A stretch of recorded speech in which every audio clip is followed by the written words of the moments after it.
So we've been married for 11 years now. Yes. And here are 11 lessons that we've learned over the past 11 years that I like to believe have made some of the greatest impact in our lives. Mm-hmm. And hopefully it'll do the same, for the listeners and you guys that's checking this out. So lesson number 1 is having shared values, vision, and standards. Mm-hmm. So this came from a post that I made before, and I'm going to break it down for you guys, and we're going to give you our feedback on each one of them. So in this first one is having clear shared values, standards, and vision is hands down one of the best relationship hacks ever. It can stop 90 to 100% of arguments, make decision-making easier, overcoming challenges and conflicts easier, keep you from growing apart, and make falling in love with each other over and over way more likely. Mm-hmm. What do you think about that, baby? I 100% agree. Of course you do.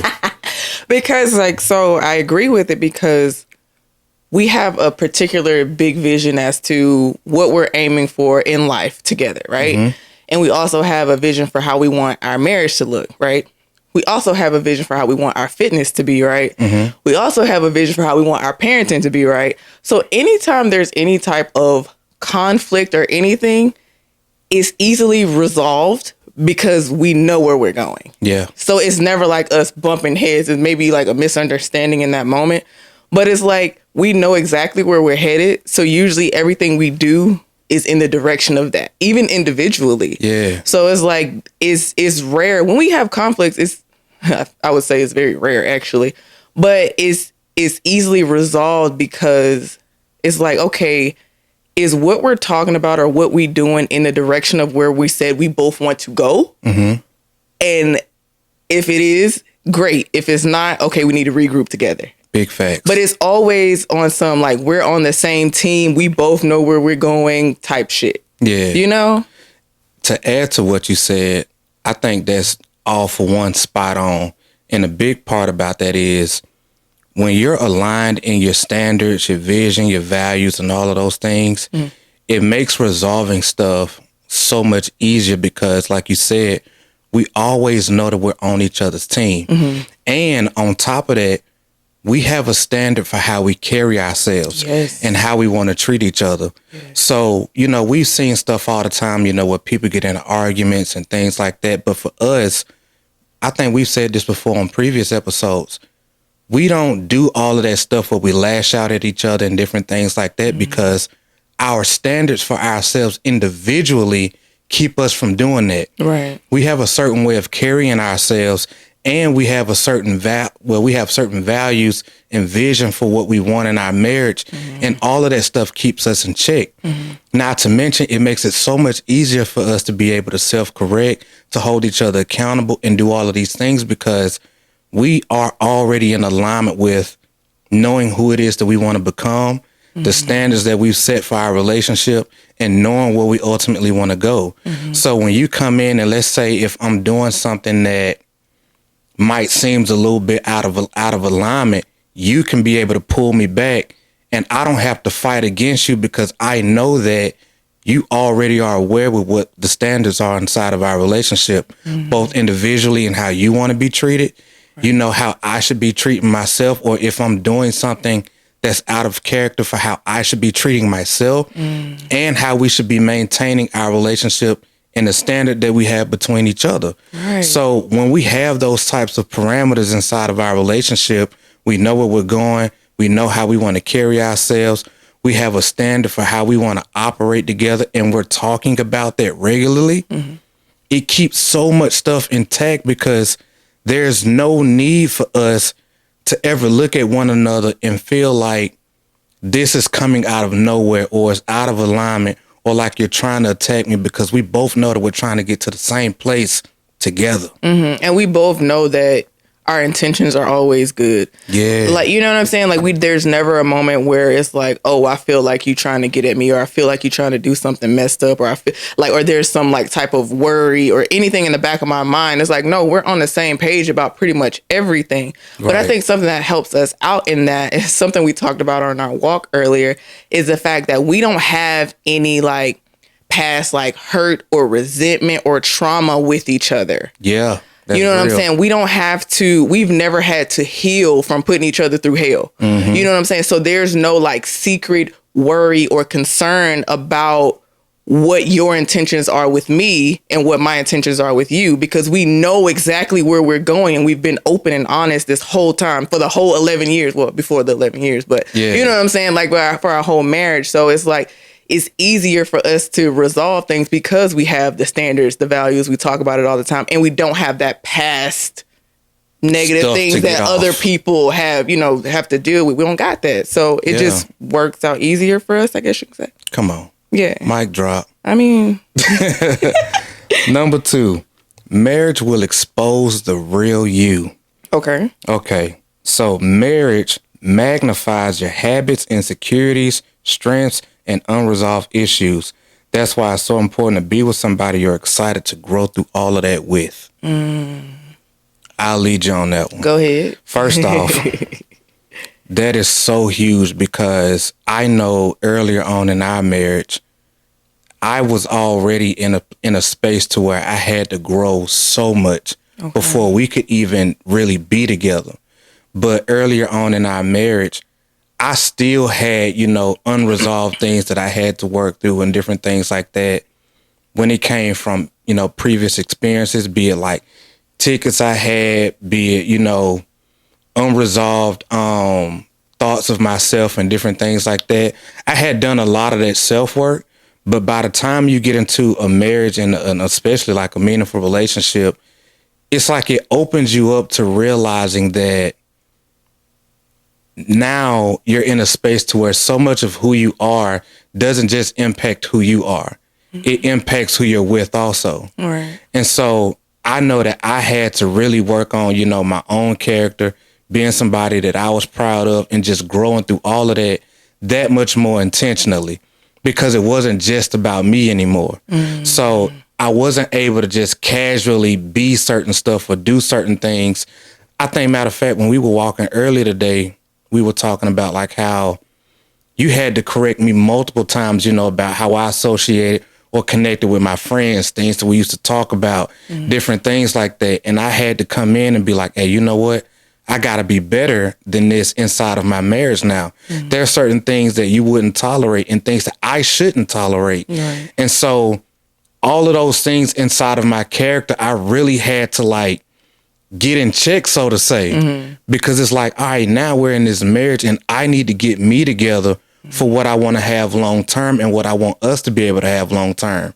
So I had to pay attention to how I was interacting with my boys, how I was carrying myself away from you. I had to be mindful of how I was treating people, how I was treating myself, all of these different things, because they were going to be magnified in our relationship one way or another. And so that's one of the ways that I've seen that play out, in our relationship, because a lot of people tend to think that just because you get married, it just fixes everything. And that's not the case. Like if you're, let me go ahead and put a split right here. Okay. These are just examples.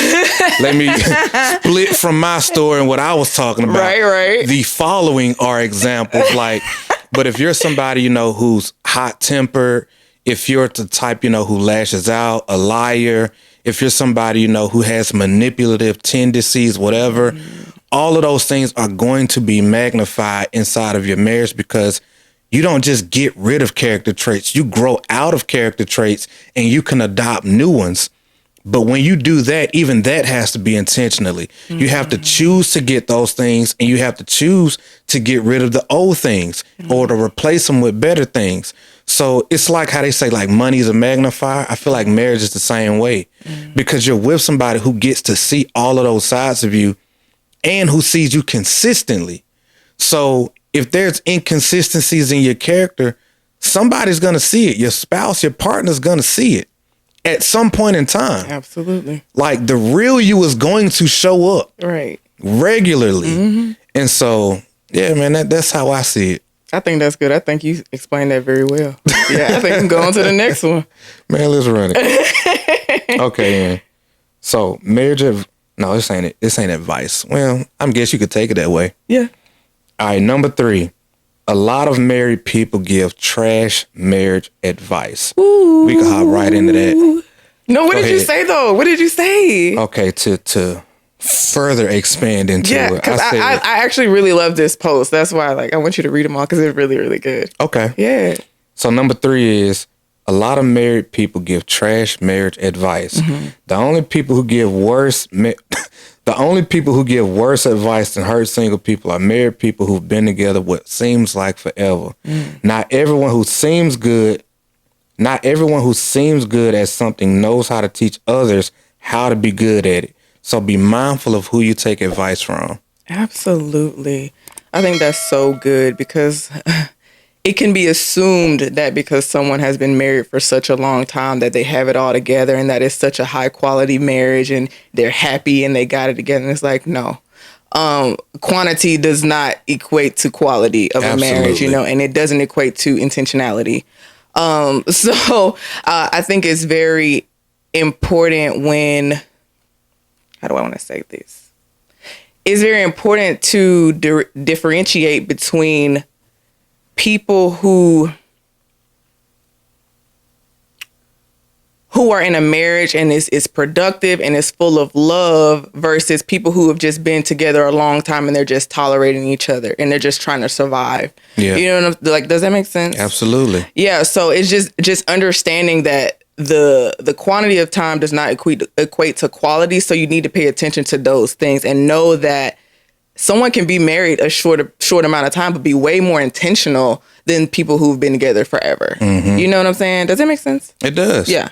And to add to what you're saying, it's like, just being all the way real, some people, they can get to a point in their marriage to where, they got together just because they were infatuated with each other. They enjoy each other's company, so forth and so on. And it really stopped there. Mm. And there's never no real depth. Mm. It could be just because you have fun together, or have shared interests together, or whatever the case may be. Mm. But a lot of the times you don't know what happens or how those people respond to the challenges that also come with life, right? Or the difficulties that they've had to grow through individually, or whatever the case may be. Yeah. You also may not know a person's particular character when it comes to how they try to help people, so to say. Mm. And I remember when I was writing this out, what really made me think about this was, for one, I've received trash advice that I didn't ask for, from married people who have been married for a significant amount of time. Yeah. And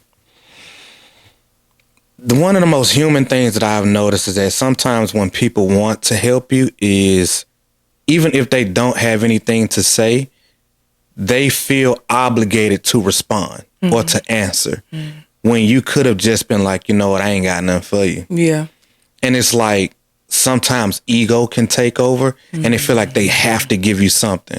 And it's like somebody jumping out there and being like, oh, well, just keep God first and everything else will work out, or whatever the case, which is fine.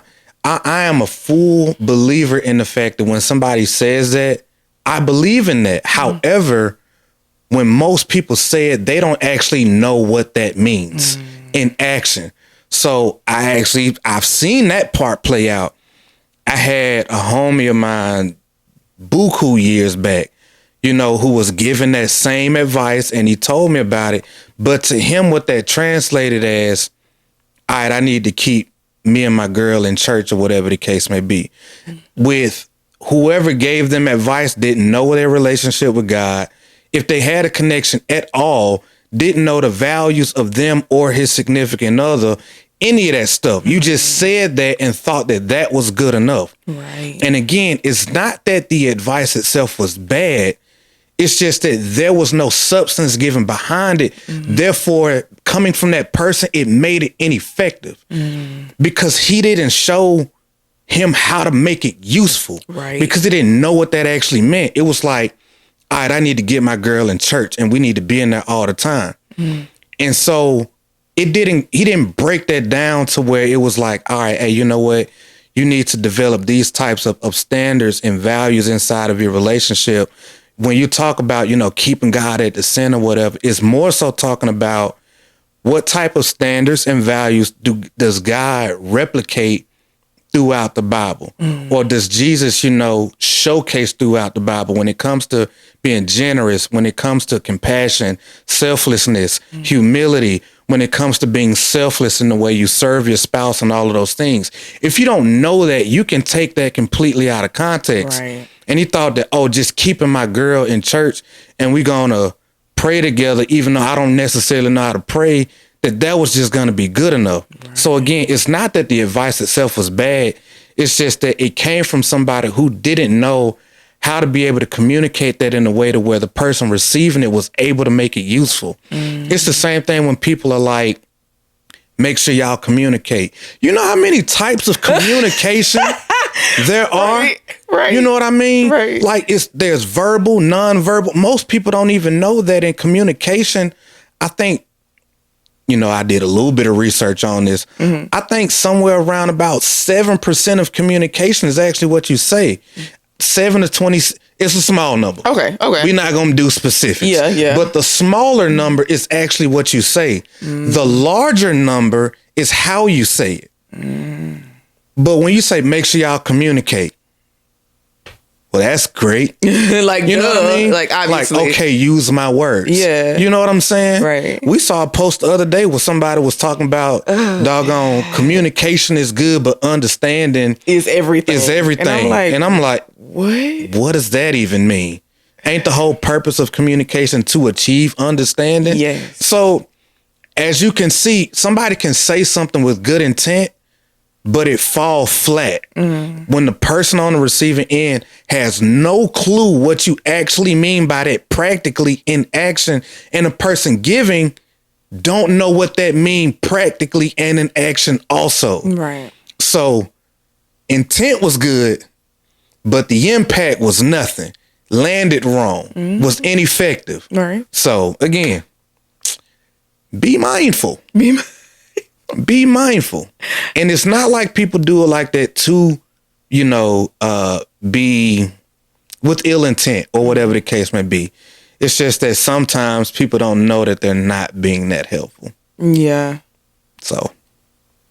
Yeah. I think like the advice I hate the worst is like such the negative narrative around marriage. It's like, oh, marriage is going to be hard, or y'all going to struggle. Like life is hard. Yeah. Like, tell me something that is not hard. Like, going after your goals is hard. Parenting is hard. Working a job is hard. Like, okay, there are going to be hard moments. Sure, maybe. But that doesn't mean the marriage itself has to be hard. It just means, like, life is hard. And hopefully your marriage can just be a helpful part of that, actually. I think, like, for us, I can say that with the most confidence, that we have had moments where life was hard, but us being married to each other has made the situation easier. Yeah. 100%. So I often, like, the advice we got from married people about marriage was all trash. Like, I don't think I ever received any great advice from married people, honestly, besides us.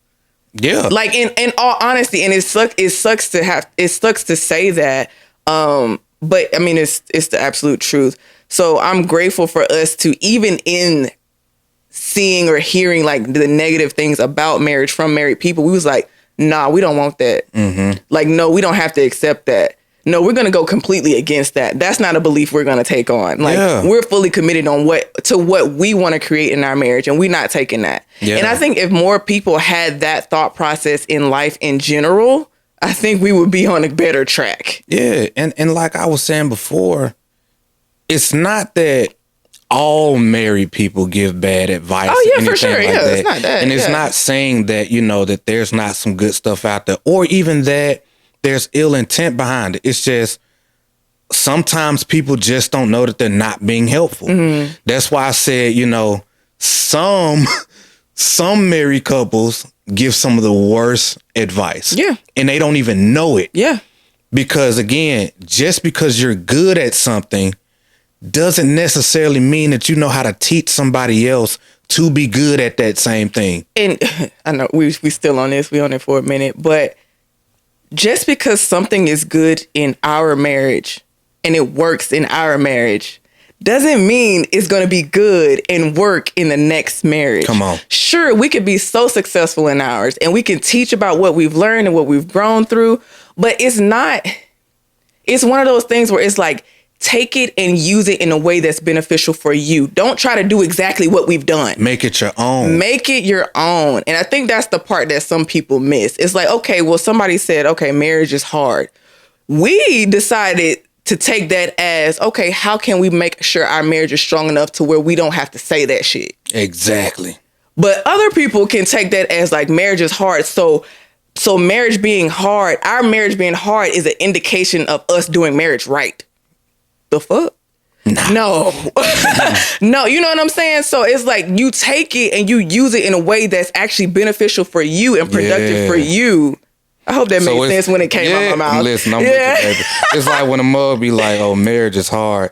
And it's like, oh no, what you're saying is your marriage is hard. Yes. So let me make sure I do everything in my power to make sure ours ain't hard. Exactly. So, Exactly. Do with that information what you will. All right, so number 4 is always prioritize your marriage.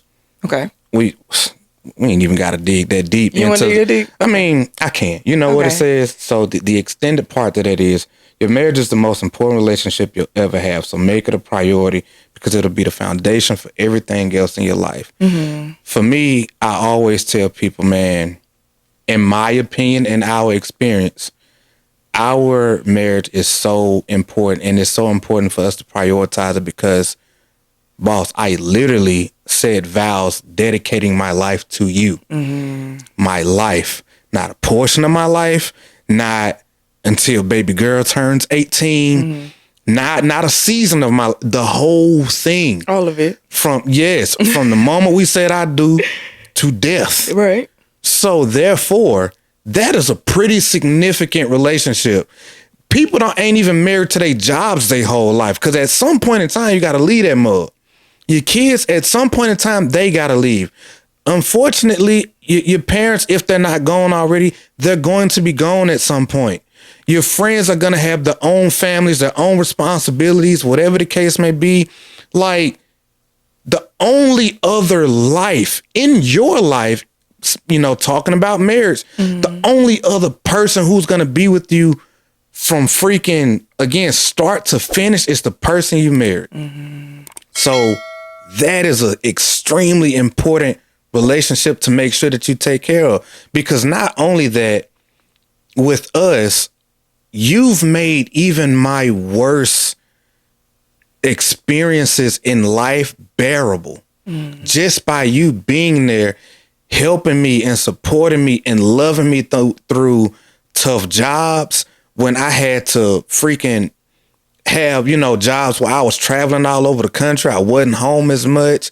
You know, when I was going through my deep depressions and stuff like that, you with yours, all of these different tough life situations that I had to navigate, you being there made it easy. When we were going through like the hardest moments in our life, you know, as parents and stuff like that, we leaned on each other. Absolutely. And then we had so many moments that only we understood, be it, you know, from parenting struggles, health issues, freaking financial battles, everything. Like, the only person I was able to lean on was my wife. Right. And you, in a marriage, your spouse is the only person who gets directly impacted by if you win or if you lose. Right. They're the only person who is positively impacted or impacted in general, no matter the outcome. Right. So if it turns out well, they're impacted. If it turns out bad, they're impacted. If you're in a season where you have to grow through something, learn some stuff, break some old habits, change, shift your whole life in order to, your spouse is impacted by all of that, every single portion of the process. Absolutely. They're the only person. I think that's a pretty doggone important relationship to make sure that thing is dialed in. Right. To make whatever you deal with in life, good or bad, easier to manage and more enjoyable. Right. 100%. Yeah, that was it. That was Man, good. come on. Yeah, that was good. So that's my 2 cents on that. All right, the next lesson number 5. Know your partner's influences. Pay attention to who Pay attention to who or what inspires or influences or motivates your partner, and make sure that those things align with your values in your relationship and where you both want to go. I 100% agree with that, obviously.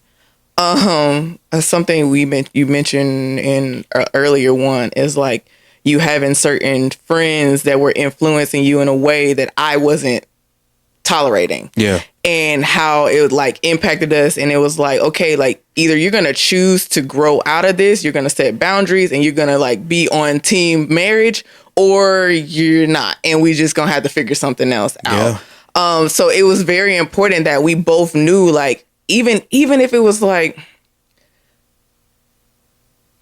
I think it's just one of those ones where it was a growing moment, because when you've been single your whole life, like your friends, they have been there for you. You know what I'm saying? So you had to grow into a space of where it's like, okay, bros, I love you, but my wife comes first. And things that we used to do and kick it and do all this stuff, like my wife is now like this person and I can no longer hang out there. And the same for me. Like I couldn't go out and do certain things because of the boundaries that we set within our relationship. It was to keep us safe and to hold us accountable in our relationship.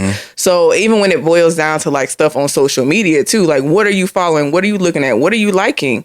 Not like following you, like looking at your phone, but it's like paying attention to what it is that we're consuming all the time. Yeah. Because none of that shit is passive at all. Like it is directly impacting you. It's impacting you in some sort of way and you don't even realize it. And a lot of people don't realize how much they've been, influenced by so many things because they're consuming so much stuff. So yeah, it's very important for us to be on the same page about what we allow in our lives and have our attention. Yeah. And on top of that is also like, you have to be so mindful of the things that influence you, because especially as you're really honing in on what your values are, your vision is, what your standards are, whatever, it can really put you in a position to where it can put you in a position to where you have to start pushing people, things, and influences away. Yeah. And have to start putting up those boundaries and guarding yourself. And so, like you said before, like, managing how you deal with your friends or whatever the case may be it friends, be it family, whatever the case. Yeah. Because people come from all different types of backgrounds. Like it could be something to the degree of, oh, well, my mom, she's my mom, so of course I'm gonna listen to her more than anybody else or whatever. But then you got your spouse there who is supposed to be number one now. Or you got, oh, my sister, she took care of me because I was in a single parent household, and my sister, she always made sure I was straight, blah, blah, blah, whatever. But the moment you get married, what you have to realize is that now it's your spouse. They're in that position now. Nobody should have a greater influence over you than be it either your spouse or whatever it is that is moving you and your spouse in a direction of your goals, your vision, whatever the case may be. And because it's like, we can consume so much from so many different places. It can be family, friends, social media.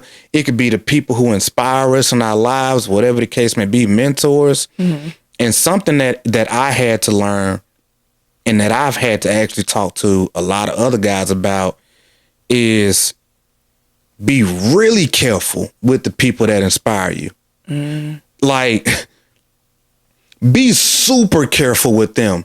Because I'm gonna put myself into that boat.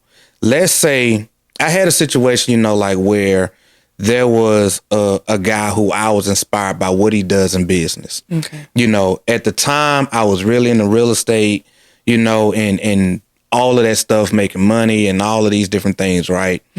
And this guy who I thought was super dope, he was really, really good when it came to what he did in business. And I just highly admired that. However, he got to a point where I started hearing him talking about how he was navigating his relationships and his marriage. And he had some beliefs that I just really wasn't with. And I had to get to a point where I realized, I'm like, hey, you know what? I respect you in business and what you do over there. but I don't fuck with you in your marriage advice. Right. And what you talk about in that regard. And some people have a difficult time balancing the two, especially for a lot of men, because people, a lot of guys can see somebody that they admire financially or in business or in sports or whatever the case may be. And then they get to talking about other topics like your marriage and relationships. And they hear how these people that inspire them navigate those things. And they feel like, oh, well, if I'm going to be that type of man and I'm going to make this money, whatever, I need to handle my stuff the same type of way. No, that is not what you should do, because you don't know what that person's values are. You don't know what their standards are, their beliefs of, or how they navigate those particular types of situations. Right. You need to be solid in your own. Build that up, develop that up with yourself and your family and your wife, or align yourself with people who have the values in their marriage that you want to have, or the standards that you want to have, and be able to differentiate like where you're going to allow yourself to be influenced, because there's people out here, you know, who may be thriving in one area but suck in another, and you got to be mindful of that. Like, I love you, or I appreciate you, or I respect you in this area, but nah, we got to keep it separate over here. Yeah. And so that's just one of those things, boundaries. You know, boundaries. Yeah. And knowing like what bucket to put people in. Yeah. It's like, you dope in business, you might be dope in career in business or sports, athletically, whatever, and just categorize how you're going to allow people to inspire you, influence you, motivate you in what area, and be super careful about what you allow to impact you inside of your marriage. 100%. So yeah, that's a lot, I know, but that was good, baby. Yeah. So number 6 is marry someone who makes you better. Choose someone who pushes you out of your comfort zone, inspires you to raise your own personal standards, and who makes you more excited and intentional about who you're becoming. I think that's such a good bullet, because it's like, when you say marry someone who makes you better, there should be evidence before you got married that they were already helping you be better. Big facts. It shouldn't be like, okay, we're married now, let's get better together. I mean, sure, that can work. That should be a part of it. But it should have already been a part of the dating and the relationship prior to the marriage. You know what I'm saying? So it should already have been a pattern of y'all working to get better together before marriage was even a topic. So I wanted to point that shit out, because I feel like that's really an issue. But we both have gotten so much better because we've gotten married. I was talking to somebody and I was telling them, I'm like, being married to Trone has definitely accelerated my personal growth. Yeah. I've been able to grow so much faster because of how much life we've lived together. The things you've pointed out to me about myself, like how I've had to really like dig up some things within myself that was like from my childhood, my upbringing and all that stuff, like different things I didn't even know about myself that had to be dug up, and you helped me realize these things and you helped me grow through that so I could become better. Yeah. You know, even when it comes down to parenting baby better, to communicating better, to being a better coach, like to so many areas, like you've helped me be a better person in general, not just a better wife, just a better person when it comes to my character, my values, my standards. Like you've helped me show up better in the world. You know what I'm saying? So because of that, I'm able to positively influence people better because of how you help me show up now. Yeah. I hope that made sense, because in my head, it sounded so angelic. I feel like it came out angelically. Okay, great. Maybe because I'm on the receiving end of it, but I heard it very well. It made me feel good, you know. So okay, good. And on that same note, man, it's like, man, if this is your first episode, or whenever you're watching this, if you haven't seen some of the older stuff, you know, I've talked about plenty of times. I was a hood dude. You know, I was real reckless before we met. Yeah. And after we met, you made me want to be so much better. I know I was already in a process of trying to become better and whatnot, based off of whatever my own understanding was. But my relationship with you put me in a position to where I was willing to go the distance. You know, I was like, I wanted to carry myself better. I wanted to raise my own standards. Matter of fact, I wanted to get to the standards that you had. at the time because yours was so much further beyond what I had. And then when I got there, I wanted to create my own and be like, hey, you know what?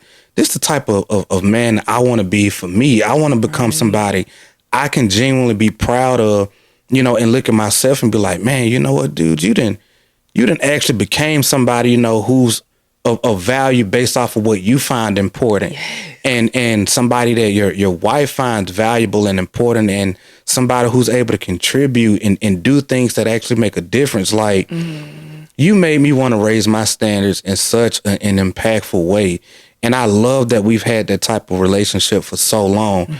And it's like you said, it's not even just about the fact that you've made me want to be better as a husband, but like you said, as a person in general. Yes. And this is a bold thing to say because not everybody will, but being in a relationship with somebody who makes you want to be better, period, with them or without them. Like, even if, God forbid, you know, something would have ever happened, you know, in our marriage to where we didn't make it or something, I would still be there would never be a case where I would not still love you because so much of who I am is because of you. So much of who I've become is because of you. And I love me. So I could never not love you because you've helped me become somebody who I fell in love with. And so, like, when we talk about unconditional love and stuff like that, that's how I look at it.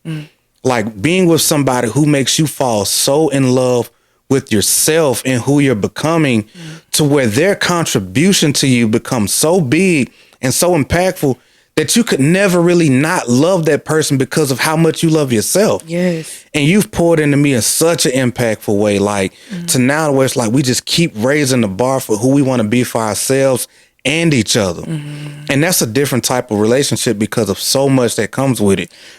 Go ahead.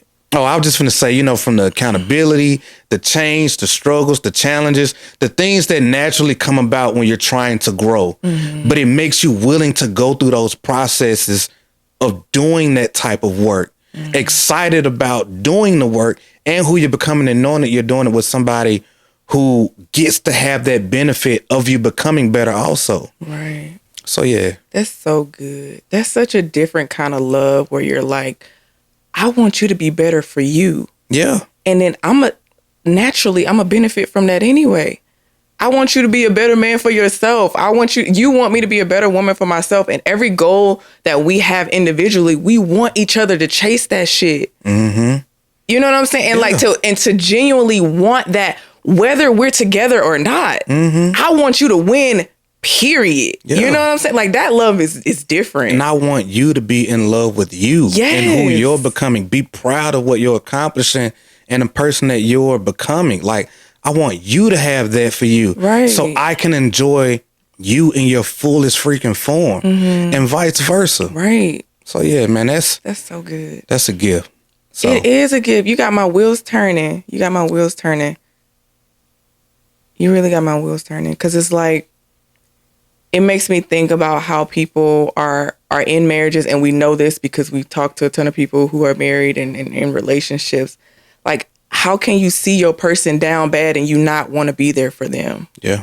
How can you see that something you're doing is hurting the person that you're with, or you're not showing up for them in the way that they need it, and you not give a fuck? Like, you know what I'm saying? Like, in a relationship where it's like you both should want to be the best versions of yourself and for each other. Absolutely. That should be the main goal. Like, because if that's not the case, why are you married? Like, what is the point? Just to coexist? Just to go half on the bills? Just for some sex every now and then? Like, and that's marriage? No. It's bigger than that. It's bigger than that. But again, like, our values, you know, we highly value marriage. Like, we felt this way for a long time. So in my brain, you had my wheels turning. Cause I'm like, bro, the stuff that we get asked in the DMs we get, some of that shit is like heartbreaking. Like, how is this even an issue? Anyway, I'm sorry. I kind of went. Yeah, it's just it's real. Yeah, it's like, what? Like, how do people even get to the point of marriage if being better for each other and for yourself is not a part of the equation? It wasn't even a focal point. Yeah. I'm sorry. We're gonna go on. We on number 7? I'm sorry, because like my wheels are turning. I don't want to keep the gap too long in the video, so yeah. It's all good. My wheels is turning. I'm like, why did you get married? Yeah.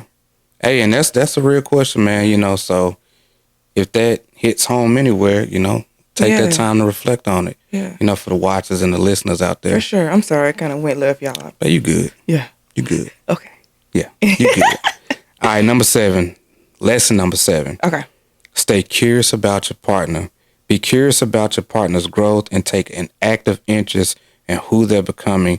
Go on the journey with them. I feel like that was a lot of what we kind of just touched on as well. Babe, when I tell you I want to know you better than you know you, I could tell. Like, I want to know, like, from the look on your face, I want to know the thoughts you're thinking before they even come out of your mouth. Like, I'm so curious about everything you do, what makes your wheels turn, why your feet are like that. Like, I'm like, you know what I'm saying? Like, why you put your foot like that in the seat? Like, I don't know. Like, I'm so curious about everything you do, why you think the way you do, why you feel the way that you do. Like, I'm just so curious about you all the time. And I've been curious about you since we met because we came from such different backgrounds. Like, you was from the hood. I wasn't, obviously. I was very sheltered. Like, my parents were strict. So I was like on the porch all the time. Yeah. So like to be around you, I'm like, bro, like tell me about your life. Like tell me about everything, because everything was always so exciting. And then when we started to grow together, it naturally we were always curious about, okay, well, you started personal growth first. So we'll start there. And you would tell me all these things, and I'm like, babe, like, what made you even think about this stuff? So I'm curious about what made you want to grow. And then now I'm trying to grow. And then now you're curious about what made me grow. So it's like, it's one of those things where it's just a continuation of curiosity, and it just builds and it's exciting. And I love that shit. Big fact. Like there's never a moment where it's like, though I want to know you like so deeply and everything about you, what's exciting is I know I will never know everything about you because you're constantly growing. Yeah. And that's what makes it exciting for me. It's like I've had so many versions of my husband to where like the curiosity never dies. It never gets dull because like every 3 months he different, like in the best way though. You know what I'm saying? So yeah. I can't express enough how much I agree with that, you know, from me to you also. Like, man, this version of you is crazy. Like, the version of you that I have the privilege of being married to today, this is the woman that I didn't even see coming. Yeah. But I'm so glad that I get to experience all of what you've grown into. And I know growth can be a terrifying thing, man, because you never know how it's going to play out. Oof. You never know who a person is going to become as they're growing through a process, growing through trauma, growing through, you know, something that they've had to deal with in their lives, or trying to achieve a new goal. Yeah. You know, because values and standards and things like that can change as you're growing. Right. And so it really can be a terrifying process for some people. But I feel like we've handled that thing, man, with such grace and freaking humility and compassion, and like we've done it so well. So like even when you were going through your process of bodybuilding and you were so concerned about if I would still love you and care for you at the same level as you went through that process of, you know, becoming a competitor, you know, in the bodybuilding space. And I had to remind you, babe, I'm like, I've loved every single version of you. Like, I've loved all of them. And the thing about that is, it's not just because of who you're becoming, but the fact that I'm willing to get in there and do the work with you. Right. So you're not just growing and becoming this person on your own. Nah, I'm growing too because I'm with you in the process. Right. I'm learning how to support this version of you, or you in the pursuit of this goal or this dream or whatever the case may be. I'm learning how to be able to love you, care for you in this particular type of way, how to show up for you differently. And shoot, just honestly, and that makes me feel good. That the fact that I'm able to rise to the occasion in your growth and your transformation.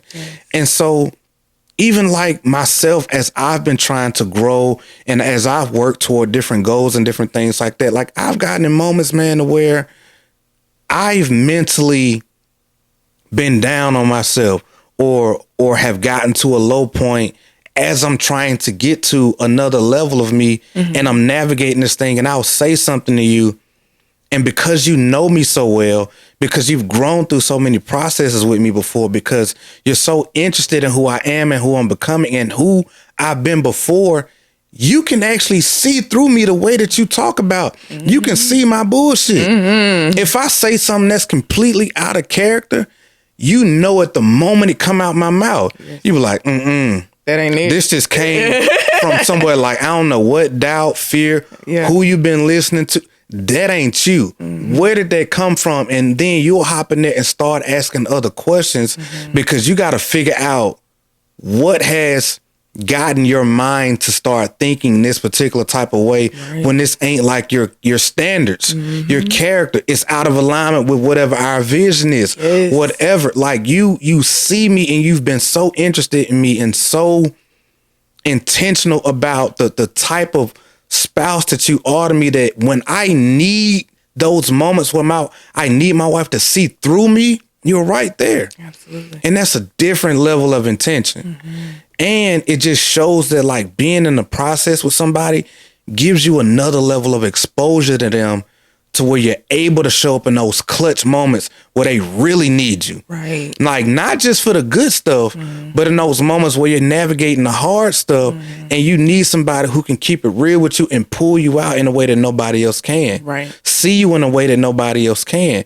And know how to show up for you in a way that nobody else can. And will do it proudly. And will do it proudly with love. Come on, man. I hope y'all getting some real. This is some good stuff, man. Value out of this. This is real stuff, man. 11 lessons, and we on number 8. Okay. Number 8 is accountability is real love. Accountability is real love. Holding each other accountable to your shared vision, values, and standards is one of the greatest expressions of love. Growth and change are a natural part of a productive relationship.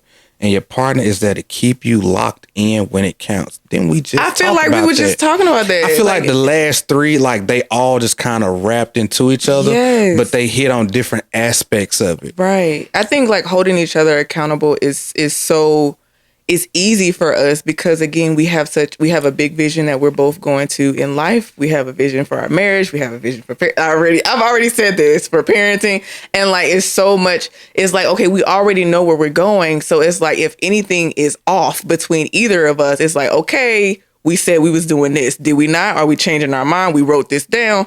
Let's talk about this. Like, why are you doing things differently now? So it's like, it's just easy when you know where you're going. Yeah. You can just keep each other like, okay, back over here.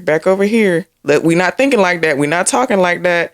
We're not doing that no more. Like for both of us. Yeah. And this that real love aspect comes in because it's like, for one, boundaries are a gift. Yeah. And accountability is a gift because if I tell my wife I want to become this particular type of person, and I'm committed, I'm convicted, and I know that I got to do this thing to become this version of me that I deeply desire. And I tell you that, and when you start growing, when you start pursuing those things, disruption always follows up. It's coming. Challenges are going to come up. Adversity is going to come up. All of those things to throw you off of the path. And so that accountability, my wife, you show up to pull me back in alignment when those opportunities, when those situations show up. Yeah. So that way I can stay moving toward this thing that I told you I want to become, to this version of me that I told you I want to become. So even if it gets uncomfortable, even if it's difficult, it's challenging, whatever the case may be, you holding me accountable is an expression of love. It's like, I want you to become the best version of you. You told me who you want to become. I'm in this thing with you. So I'm going to pull you back when you need it. I'm going to be that life vest when you need it. And how can I say that I love you if when you get off track, I'm watching you be off track? Exactly. That's not love. Me watching you go against what you said you want it to be, that's not love. And especially when you see it in somebody and you know that they're more than capable of becoming this thing, and how impactful whatever that is for themselves, for your marriage, your lives, whatever the case may be. Well, what greater expression of love than holding somebody true to their own potential and what they're actively going after. Yes. You just might have hit a speed bump. You might have just ran into some friction or whatever. And that's okay. That's why you got a partner to help you through it. Come on. And sometimes that help and that accountability, it might be a bit painful, but it's okay. Because they love you enough to do it in the first place and to make sure that you get to that goal, that target, that version of you you've never seen before. Right. Yeah, man. That's so good. That's good. That's the one. That's one of them ones. All right. So lesson number 9, proactively avoid normal. Okay. Just because arguing, neglecting quality time, poor communication, having unspoken expectations, and so on are normal in most marriages and relationships, doesn't mean it has to be normal in yours. With some intentionality, almost all normal relationship struggles can be avoided. All I gotta say is, fuck normal. Facts. Fuck normal. Fuck average. I don't want no part of it. All of that. I don't want no part of it. Because listen here, man, there's struggles with communication in marriage and relationships. Normal. Arguing, it's normal. All of these things, man, like, especially when you're trying to get advice from other married couples, right? They'll tell you all of these different things that you're going through is normal. And it's not even that it's not normal. It's just the fact that if you want to avoiding normal is an option. Yeah. You can actually choose to avoid normal. You can choose to avoid, like, all right, what type of character do I need to develop in myself to where I don't argue with my spouse? Or what type of character development do we need to do, work on ourselves? Do we need to do on ourselves to where arguing isn't our normal? Shoot, we 11 years in now, we've never argued. We don't argue because of our standards for ourselves and for what we have. Right. We don't argue. And we didn't, not even knowing until recently, it was like, bro, we don't argue. We disagree. We have those moments. Yeah. But there's never an argument to where I'm finna lash out at you, call you something. Right. Or pull some old crap out of a back pocket and be like, remember when you did this like that, to throw it in your face? Right. Like, never. Right. Do not, because that would make me look at myself in a negative light. My own personal standards keep me from doing those things or treating my spouse a certain type of way. Right.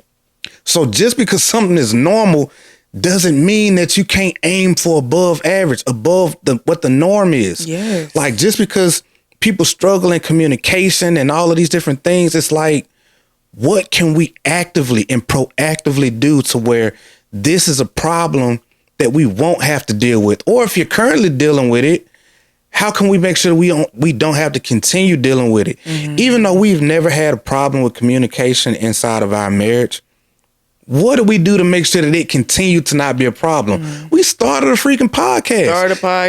Not read to say books about read it still. books, personal development. We started learning about communication. And we did that stuff proactively, not even having a problem. It's just like, hey, I want to be able to communicate with you better. Yeah. I want to make sure that I can continue to articulate my thoughts better, especially as I'm starting to get this expanded vision. We're getting older. Our baby girl is getting older. We're getting introduced to new life situations. Right. I need to tighten up on my communication and start advancing myself to be able to handle our advancing lives together. And didn't even think about it like that, but we knew that there was always somewhere that we could grow. And we started, again, it's not to say you don't necessarily need to start a podcast or a YouTube channel or whatever. Extra, but we wanted to do that. Yeah. We wanted to show us growing through the process. Yes. You know what I mean? So we started doing all of these like, couples typically tend to grow apart or have moments in their relationship where they fall out of love. I'm not going, okay. Uh-oh. what I was going to say is that it's stupid to me. Anyway, it's not that it's necessarily just stupid to me. I understand that it happens. Yeah. And the fact that I understand that it happens, I want to make sure that it does not happen. Absolutely. So we keep growing. Mm-hmm. We keep introducing ourselves to new things that allow us to grow and expand and whatever the case may be. Mm-hmm. So that way we stay interesting as individuals. Yes. And that makes us interesting together. Yes. You know, we went from partying and clubbing to freaking hiking, you know, going on 6, 7, 8 mile hikes and walks and stuff like that. You know, you got into bodybuilding. I got into personal development and coaching men and stuff like that. We start trying out different things and bringing each other in each other's world. Yes. Bro, like you said, every couple of months, it's like, bro, who are you becoming now? Yes. But we get excited about that. And so we're always proactively making sure that we avoid the normal problems by proactively doing what we can to make sure that that's just not our thing. Yeah. Simple as that. Yeah. Go with the other one. Straight up. I was about to say the same thing. Yeah. We coming to a conclusion with this thing though, but it's all good. We got 2 more. All right. Lesson number 10. Compliment your partner's character. Compliment each other's character, not just your appearance and your accomplishment. Acknowledge the character traits and behaviors you love in your partner. Helps them naturally become more intentional in those areas. I think that said it. Like, I think that was it. Yeah, I was gonna say, that was it. Like everything you said in that was good.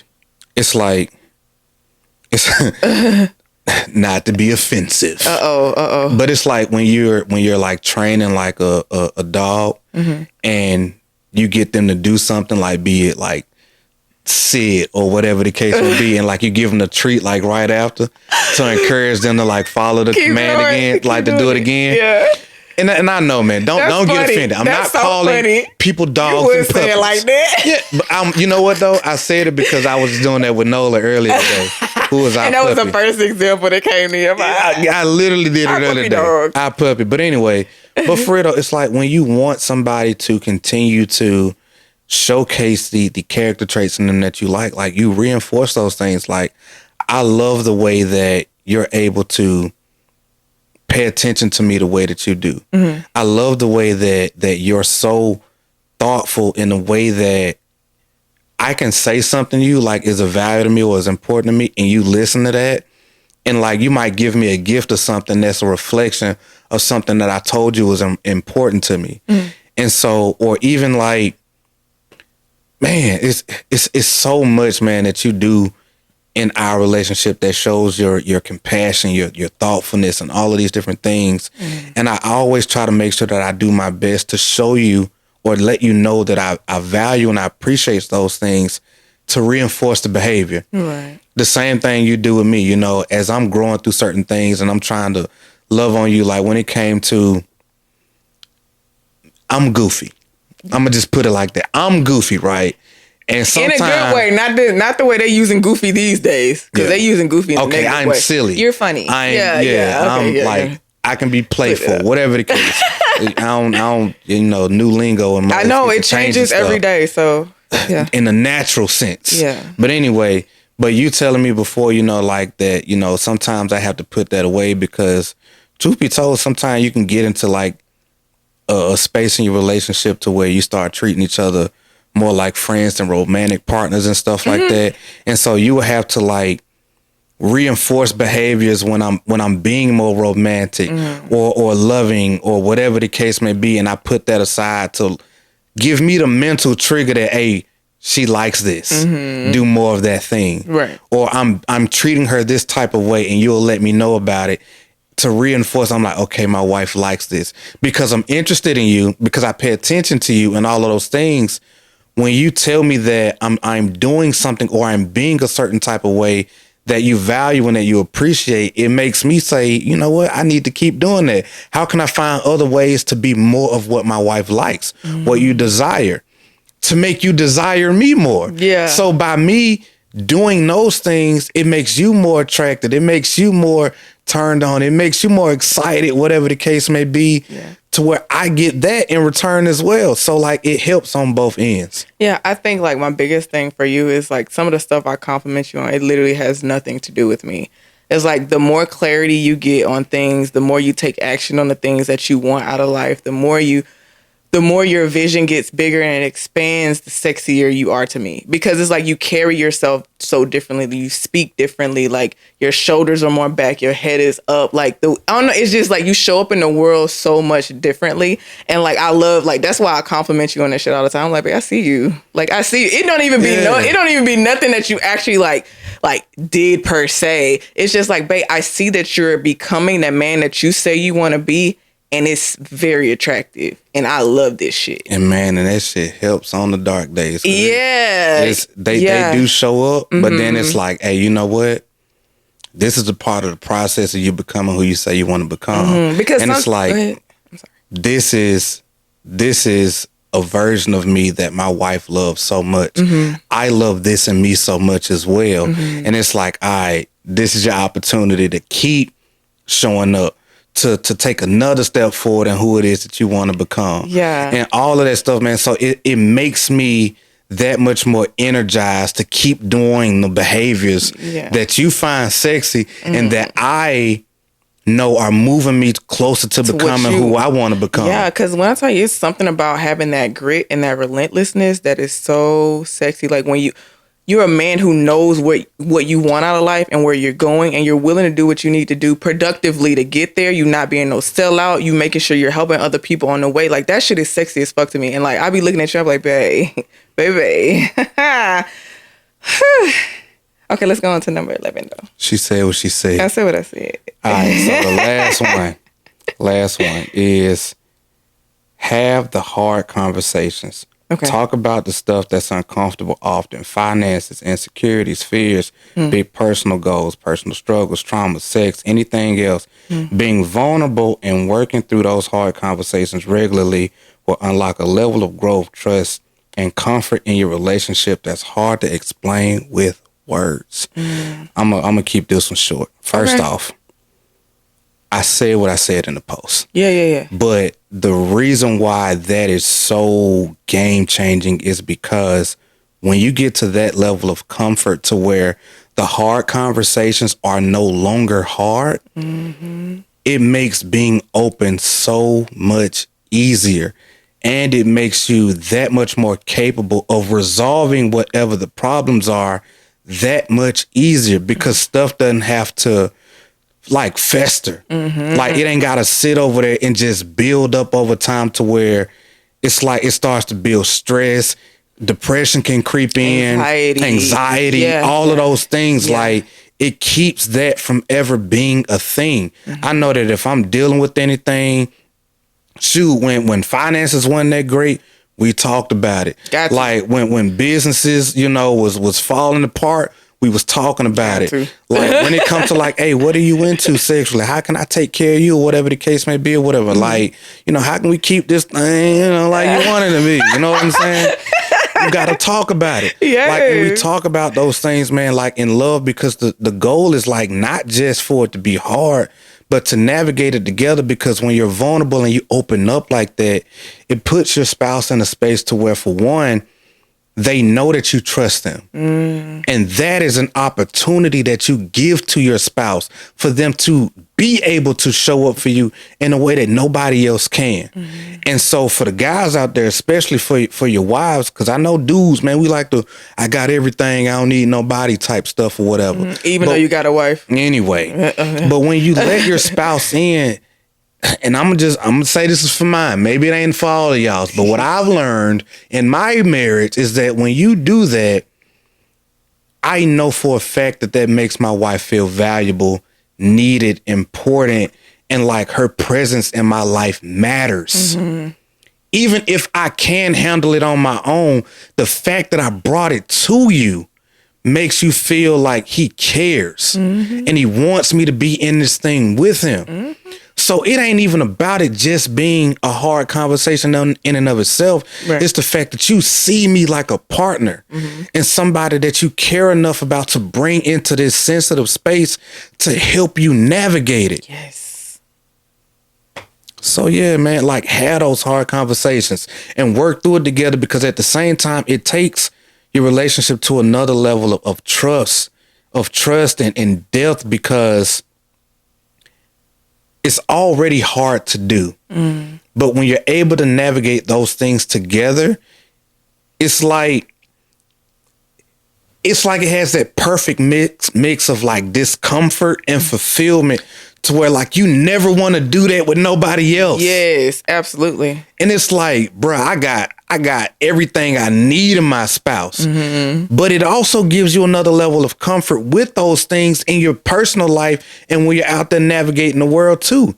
Because you got somebody who you can handle the tough stuff with, who's right there in your household. You don't have to carry no shame, no guilt along that stuff. Like, you don't have to deal with all of that stuff, that made up stuff that comes up in your mind when you're just harboring the weight of dealing with hard life situations, conversations, whatever the case may be. It just takes it off. Because the one person who it impacts directly, who probably cares the most, is right there in it with you, man. It'll do something to you. Like I said, I can't explain it in words. Yeah. It will unlock something in yourself and in your marriage that you just got to experience. You just got to do that work. It's going to suck. It's going to be uncomfortable. It's going to be all of that. But when you do it enough, Right. man, listen, unlock. It will unlock something like you've never seen before by having those hard conversations, navigating them, resolving them, getting it to a point to where it's not hard anymore, to where you're able to work through stuff quickly, get to solutions, find solutions, problem solve fast, include each other, be partners, Come on, work together, and do what you got to do, man. That's so, good. In conclusion, That was good, baby. Thank you, baby. Thank you. That is 11 marriage lessons from 11 years of marriage, because you guys know we just celebrated on December 6th, our 11-year wedding anniversary, man. And this is just some of the stuff, man, that we've learned that's really been impactful in our marriage. And I hope to God, man, that you guys can take these lessons and learn from it, and in your own way. In your own way. Apply it in your like own we way. say, apply it your own way. Yes. 100%. Yeah, man. Like, make it work for you. Use what you can, throw out what's not relevant, whatever. Right. But this is the stuff, man, that's been truly impactful for us. Baby, you got anything you want to add to it? No, that's it. This was such a good episode, babe. I really enjoyed this. I enjoyed you. Yeah. And I hope y'all enjoyed this also. But thank y'all for spending this time with us, man. And until next time, my name is John Trone.